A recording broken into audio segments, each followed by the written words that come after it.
So today I've got Patrick Kyte with me. So Patrick, welcome and thanks for the time. Thanks, John. Thanks for having me. No problems. So yeah, right back to the beginning. You, I believe, grew up in Pembroke, Ontario. That's right. It's about an hour and a half west of Ottawa. It's a small town. Well, it's a city, but a small city. Yeah.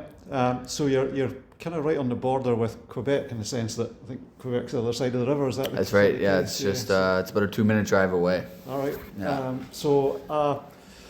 A heavy French influence in the area. There is. There's a. I went to actually the French school, Jean Lajoie, on the Ontario side, but a lot of my friends were from the Quebec side. Yeah. They'd come over for school every day, and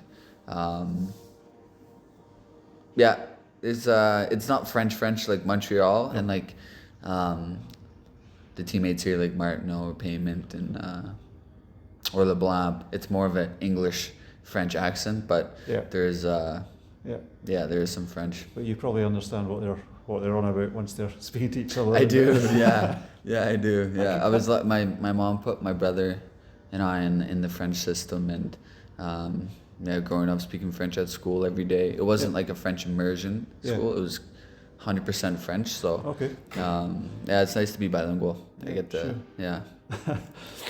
So your family. There's plenty of hockey roots in your family. There is. Yeah. So you've got 3 brothers. 3 older brothers. Yeah. Older. Yeah. Older brothers. So you're the younger. I'm the sibling. baby. That's right. Okay. I might have the obvious question to ask you, but they were all into hockey. So all 4 of you played hockey. Yeah. And obviously your dad, Murray. My dad's Murray. Yeah. Yeah. So he played a bit and coached you as well. And he did. Yeah. He coached me all the way up, pretty much growing up. Not so much my brothers, but I was lucky enough to have him as my coach. I always say like he was not because of my dad, but he's always one of my favorite coaches growing up. He taught me so much. Yep. But growing up with my brothers, we all played competitively, and then when they were going off to university, they stopped playing. But growing up playing on the outdoor rinks, playing mini sticks at home, we were always kind of involved. Yeah. Something to do with hockey or or a stick and a puck or a ball. And of course your dad's brother, your uncle, Jimmy, Uncle Jim. Yep. So he's the NHLer in the family. That's right. I was never able to watch him play in the NHL, but my oldest brother was when he was playing for the Sharks. So every time at family gatherings at Christmas time, Uncle Jimmy always had great stories for us, and we always looked up to him. And 16 years as well in the NHL, which is a good length. He had a great career. He first round, 12th overall to the Winnipeg Jets. Yep. This was before the Jets moved back to Winnipeg. Grew up in Ottawa. He played in the Canadian Hockey League in the OHL for the Cornwall Royals. No longer a team there, but he played there with Dougie Gilmore, and remarkable career for sure. Yeah, and I suppose made even more remarkable because of his hearing impairment. That's right. His hearing impairment. The first ever deaf player to play in the NHL, and I think it was either the Jets or the Cornwall Royals when they drafted him. Uh-huh. They didn't know he was hearing impaired. Okay. I think it was in the Canadian Hockey League. Yeah. And but he made it work. He would always tell me this one story when he's going back for pucks in the corner, because usually the goalie will say, "Hey, man on," or what to do with the puck. He'll look in the glass and see the reflection of where the player is, along with shoulder checking. But and that hearing impairment, that goes back to your grandfather. Is that right? That's right. And so it's a genetic thing. It is, yeah. So you've got a hearing impairment? I do. So out of us 4 boys, myself and one other brother is hearing impaired. My 2 oldest are not, but it started with my my grandfather Tink Kyte. He was hearing impaired, and then my dad and all his siblings except for my aunt. But But it's, as you say, you adapt then to life, but also the sport that you play with the impairment, and it's. Yeah. Would you know if it's made a difference to I think how you play the game or not? Or oh yeah, in life, like I read lips. I try to Yep. read lips as much as I can. On the ice, you know, when I was younger, my hearing wasn't as bad as it is. Okay. You know, because as you get older, It degenerates. yeah, you get Right. your hearing loss Yep. gets worse and worse. But it was actually quite recently I've been starting to wear them on the ice, and it's kind of hard. It's been hard adapting to it just because of the sweat, and it's a different type of hearing. But Yeah. so I'm starting to use it, and I think, you know, I can hear the guys yell, especially my deep partner Ollie. He's always yelling for the puck, but oh, it's good. Yeah. Cool. So yeah, as the younger sibling, you were obviously beaten up quite a bit. I was. Never put in goal though. No, did they let you off with that? No. Yeah, in road hockey, they always made me go goalie and rip the hard yellow, the hard orange balls, street hockey balls. Those hurt. Yeah, they're so. But yeah, we had some. It was a crazy household for the mini sticks in the living room, getting thrown around. Yeah. But you know, I think it toughened me up a little bit and survived it. Yeah, that's right. It was a blast. Yeah. Defence. How did you come to be a defenseman? You've always played defence, or have you? Yeah. I don't know. I think my oldest brother was a defenseman. I think just started at a young age. I think you know, my dad put me on defense, and it's less skating than being forward. So that's a positive. But also just seeing the ice. Yep. You know, on the D zone, you see everything in front of you, and yeah, I loved being back there, and yeah. Yeah, it wasn't all about the assists and goals then. No, that's right. That's right. For some kids, I guess it is, but yeah. So yeah, getting into kind of minor hockey then. So your kind of formative years in the game. So was it just about having fun, or? Yeah, having fun, and all my friends played. And you know, everyone back in Canada, we all play hockey. Kind of like everyone here plays football or rugby or golf, but. Yeah, I just always loved going to the rink. I think what separated myself and my brothers were like in continuing to play hockey was you gotta love to practice first. You know, the games are fun, but just that passion for the game, I think, has always been there, and you know, loved going to the rink. Yeah. See my buddies there, and you know, go to the canteen after, get some candy and a slushie. Just the whole. That's kind of always what I've known. Yeah. You know, is the game of hockey growing up, and. You mentioned earlier there about you know, outdoor rinks in Pembroke. So I actually had a look at that yesterday, and so I think you've got 2 outdoor rinks, if that's that's correct. right. But actually one, I don't know if you know this, one this season or this winter is closed, and that's the one over the baseball diamond. Is that, do you convert a baseball diamond into an outdoor rink, or is that, have I misread that? No, that's correct. Yeah. And that's closed because there's some electrical issues, you know, with the lighting around the.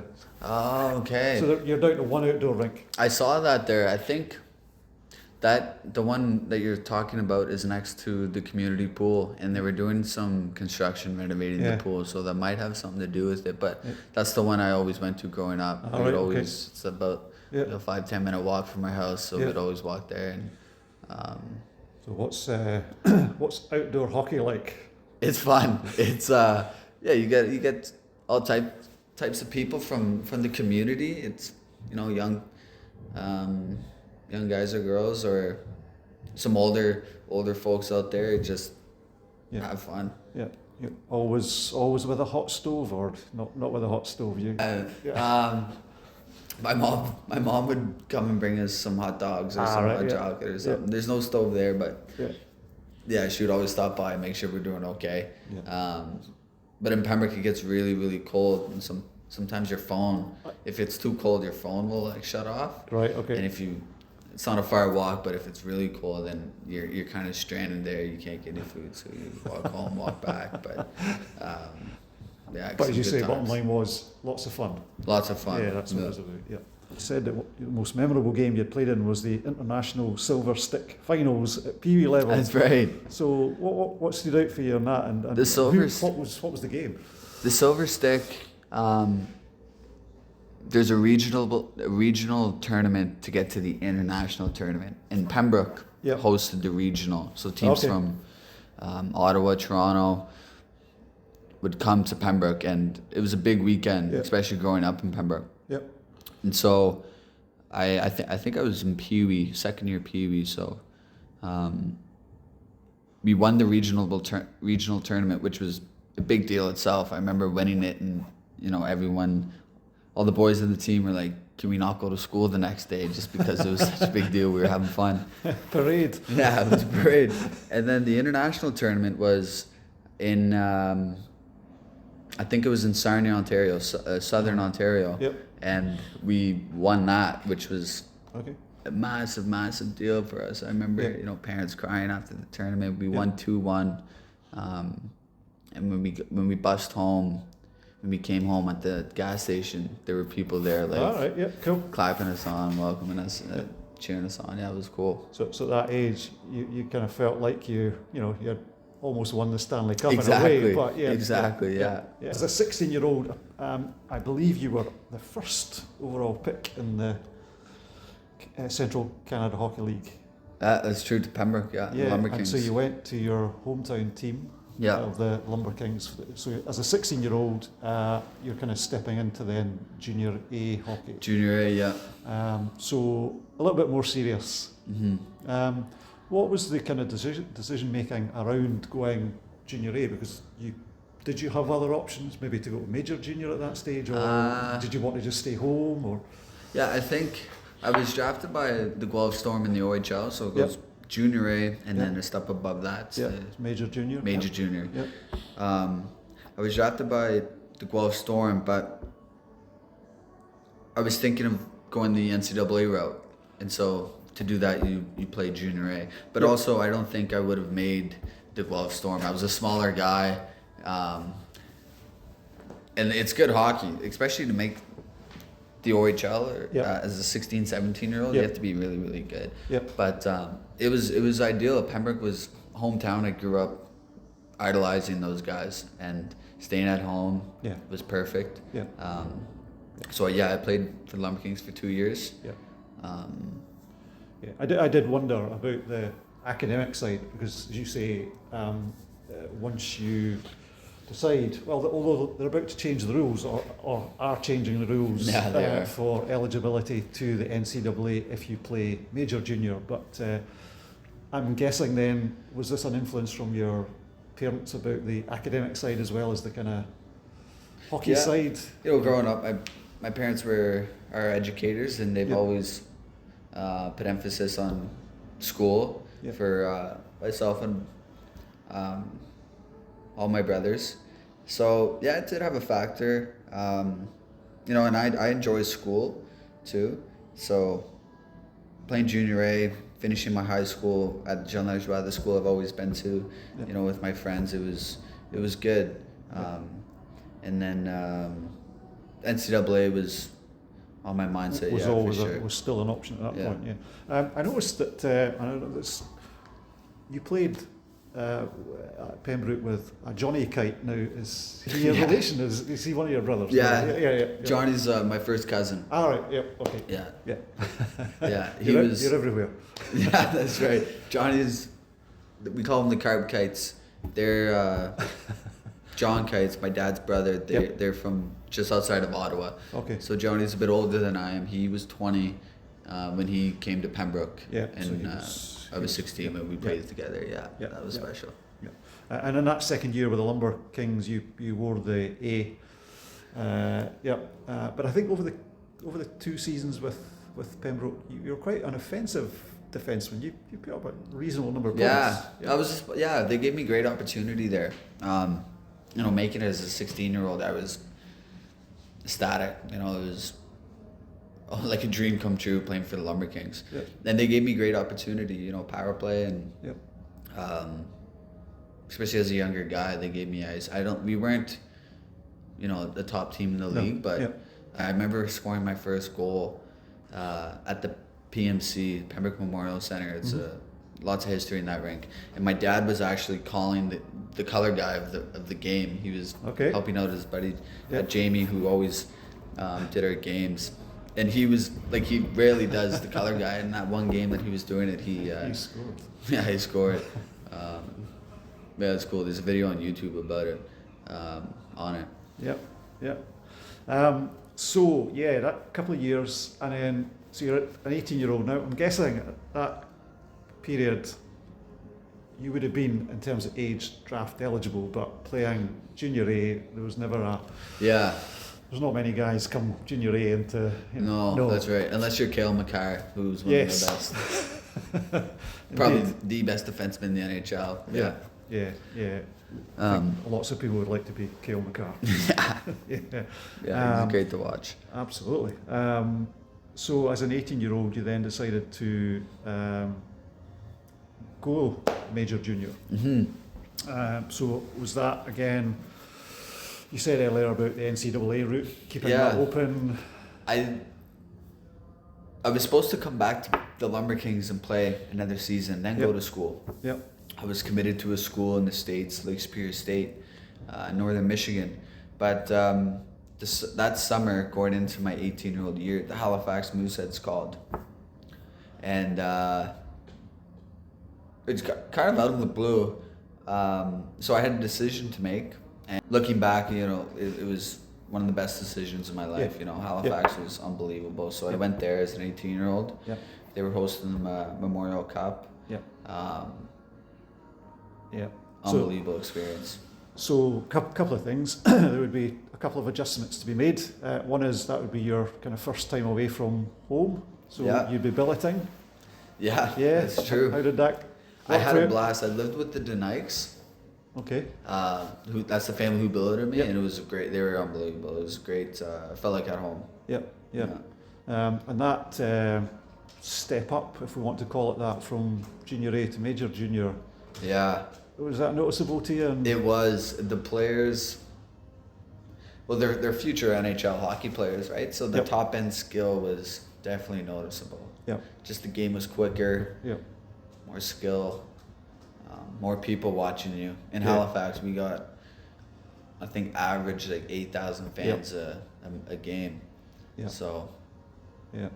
But they had a strong team. We did. So you kind of landed in a team as an 18-year-old that was, going to do things, and as you say, I think your second season there was the Memorial Cup season. Yeah, my 19-year-old year. That was a special year. We lost in the league finals, and then to the same team, the Memorial Cup finals. My pronunciation is going to be terrible, but was it Ruan Noranda? That's right, yeah. Perfect. Huskies, Noranda. There you go. You can give it the the French little twist to it. The inflection that it needs. They kind of, well, as you say, they had pipped you for the league. Yeah, they had her number all year. But you went to the Memorial Cup finals, being hosted in Halifax. Yeah, that's right. Over 10,000 in the building. Yeah. And I read a little bit about this. You were 2-0 up, and then it was back to 2-2 at the end of the, tied at 2 at the end of the sort of second period. And you previously said that, as an older guy in the room, you have a bit of a regret that you didn't actually, say something. Yeah, I think it was a great lesson learned. I remember, it's something I'll never forget. We were up 2-0 after the first period, and then 2-2 going into the third. And the room was dead quiet. It's like we needed that next goal, that third goal, and for a lot of us, it was the biggest game, in our career, and nobody was saying a word in the room. So looking back, I wish we would have got fired up, for it, more willing to take on the game and the challenge than sit back and hope. So kind of a good life lesson as well there. Exactly, lesson. Take it head on. Because they go out in the third period, score the next 2 goals, and they've won the cup. Yeah, that's right. But yeah, you're right. Memorial Cup. Not a lot of guys play. Well, of the guys that play OHL, a bit like the Stanley Cup with the NHL. Yeah. Very few get to the Memorial Cup by playing Major Junior. So to be there was a special time. Yeah, especially hosting in Halifax. Have you been to Halifax before? I haven't. No, one of the places I've still got to get to. Yeah. Halifax kind of reminds me of Scotland a little bit, especially Edinburgh or Glasgow. Like the city on the hill, and the weather is quite similar. Yeah. Very nice people, welcoming people. And the fans there love their hockey, so it was for Halifax to host it. It was special, Yeah. Like you said, the game was sold out, and 10,500 fans, all family and friends there. It was better to have been there than not exactly. been there. Yeah, that's the other way of looking at it, I guess. Yeah. There was a guy on the opposition side that day who plays in the league this year. And you played against him. Do you know who it was? That's Hyman. Hyman, yeah. Yeah, Hyman, yeah. You've never ever spoken about. You guys don't get much of a chance to speak off the ice between games and stuff, but I guess you've never spoken to him about that. I haven't. I don't know. He hasn't really been playing this year. No, he had an injury. That's right. Yeah. But I don't know him personally, but he was on Rouen. That's true. Yeah. He played a little bit in university as well. Okay. So we played against each other, but I've yet to see him this year. I think maybe once. Just in case he was going to chirp you or anything. Yeah. No, nothing has been said. No, that's right. No chirps or anything. Yeah. So your third season, or going into your third year with Halifax. I mean, that was your overage year then, I guess. The third year, yeah. And so you were traded to Chicoutimi. Yeah. So being the overage player, there was always going to be the inevitable. Your career with Halifax essentially is over at the end of the season, and so I think they were wanting to restock. Because they think you got a first round draft pick for you to go to Chicoutimi, but this was also a chance potentially for you to kind of do something with Chicoutimi before your junior career finished. That's right. Yeah, Chicoutimi. We were going for it in Chicoutimi. In Halifax, I think going into my last year, we thought we could have a chance to go for it. Yeah. With some returning players from the Memorial Cup team, but I think as the season went on, we weren't doing well, so we most of the older guys got traded. And I was lucky enough to go to Chicoutimi, a really good, strong team. I think we were second place in the league at the time, third place. And But then what happened? Yeah, COVID. Yeah. It was a bummer. I think. Chicoutimi was great. It was strictly French up there. Yeah. It's a northern part of Quebec, and lucky enough for me, I know how to speak French, so it was good. And then COVID hit, and the team said, we'll just take a 2-week break, go home, and then come back. And then that 2 weeks turned into... What did we know at the time? Eh? Exactly, nobody knew. Yeah. So it ended the junior career abruptly, and you didn't know... My last game, I didn't know that was going to be my last game playing. Yep. And it was too bad because we had a good team and a good group of guys. But yes, strange times. They were strange times. So it was then, I guess you kind of turned your attention back to. Did it become more of an academic path you were then looking for with hockey at that stage? Yeah, I'd like going to St. FX. Yes. As a 20-year-old in the CHL, if you're really, really good, you go, to the NHL or AHL. Yeah. So there's a decision to make. Like you said before, my parents, my whole family valued, getting your education, getting your degree.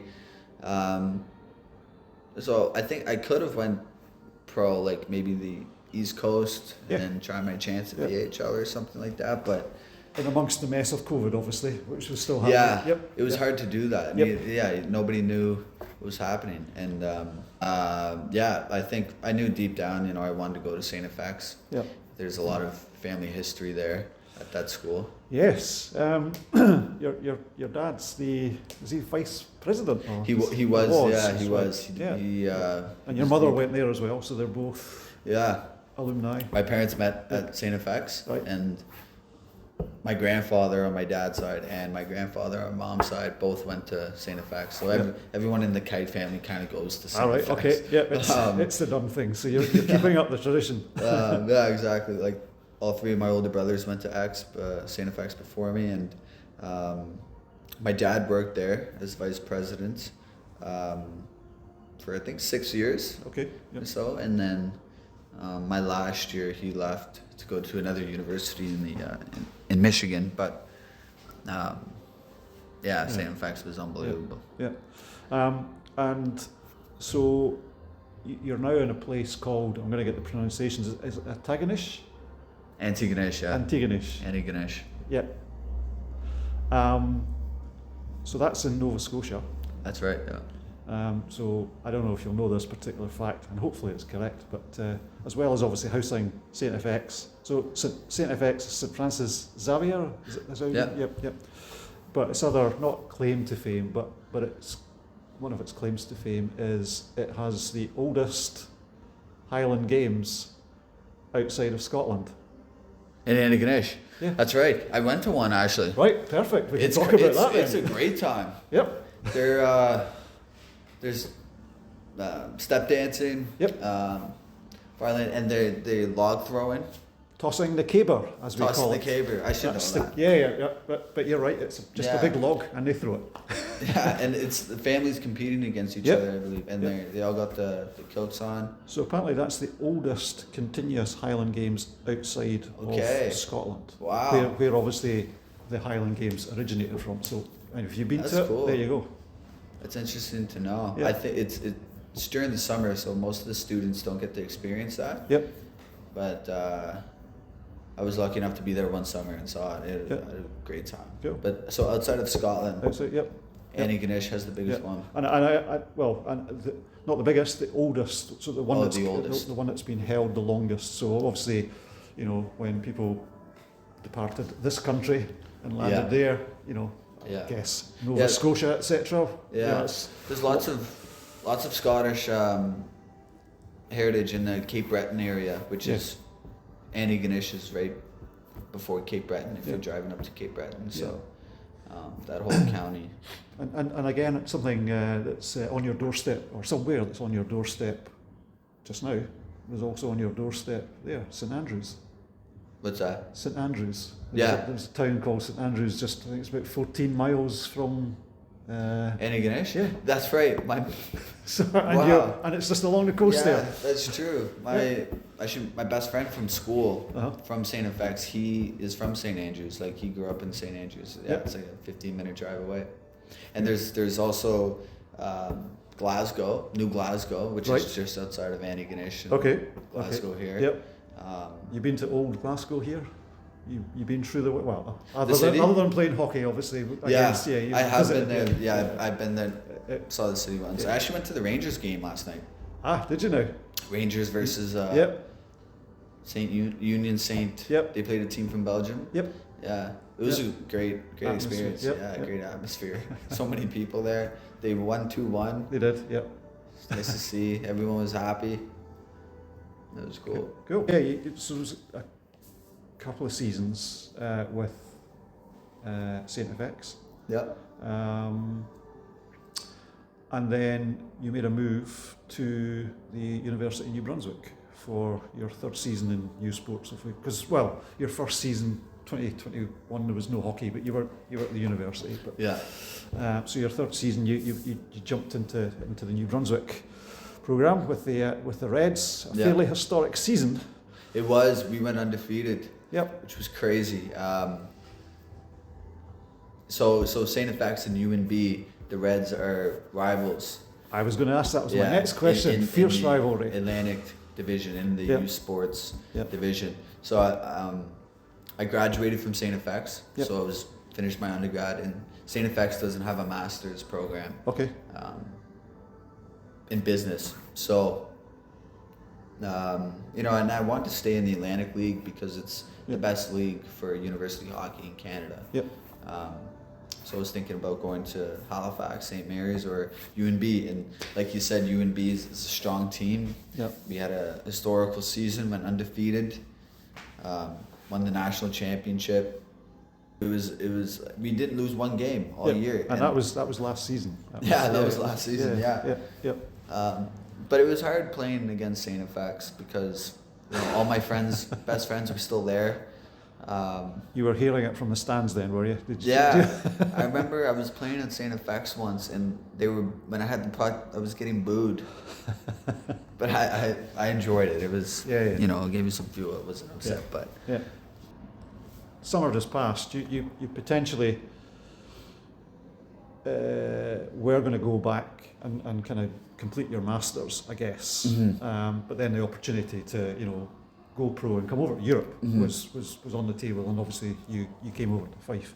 But I think you're actually still completing your masters on an online course, isn't it? Yeah. So you're hoping to have that completed. So I was doing my MBA, Masters of Business Administration at UNB, but it's a 2-year program there. But you know, it wasn't working out on the hockey side of things for me individually. So, you know, coming here was a great opportunity, and I was like, friggin' right, let's go. So I moved my schooling online through a different university. So I'm completing my Masters of Business Analytics. I kind of switched programs a bit, but I'm still in school, taking it online. So first year pro, also still in school, a lot going on. Yeah, there is. It's good that it's online. I can kind of do it, you know, away from the rink on my own time. And the pros are accommodating, but it keeps me busy and keeps me focused. And obviously, I mean, it's going to be, you hope, a while down the line before you. That's the plan. That's what I hope. You want to keep playing hockey as long as I can. That's, you know, I'm young now, and take advantage of this. You know, playing pro hockey, it's you always think when you're younger that everyone will do it, but you know, from that Pee-wee hockey team, international team, there's not many. I think I'm the only one still playing. So, you know. And there will come a time, and I don't mean this to sound rude at all, but there will come a time where you have to get a real job. Exactly, and it's, you know, but until then, you know. A kind of wrap-up question, if I can. I can take you back to your the last couple of summers and what you spent your time doing over the last couple of summers. Because you've been to another, what I imagine to be a really interesting part of, you know, well, the world, but Canada. So you spent that up in Nunavut. That's right. Doing what? It's in the Canadian Arctic. I was working in a isolated community for a gold mine, gold mining company, Agnico Eagle. So I did that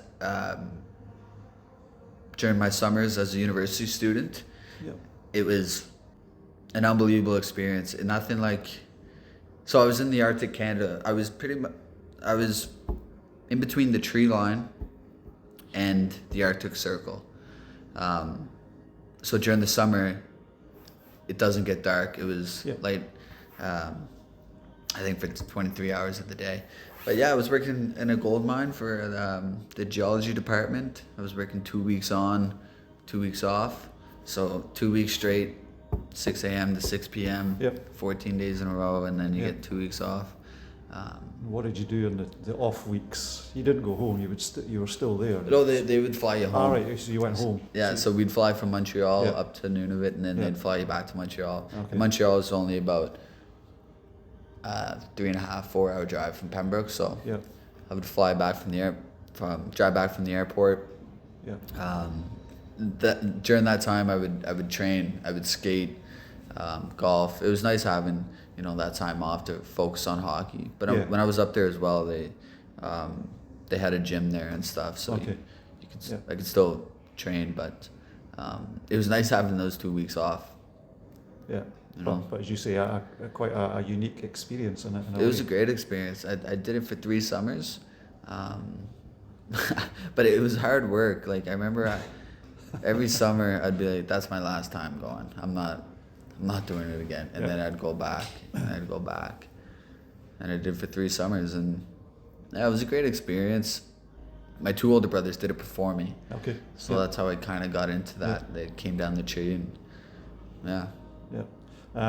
but happy to be doing it in the summer months and not the winter months, I'm guessing. That's right. I went up there once, end of April, and it was a whiteout. I remember when you landed, like you couldn't see anything. It was just snow everywhere, and cold. Yeah.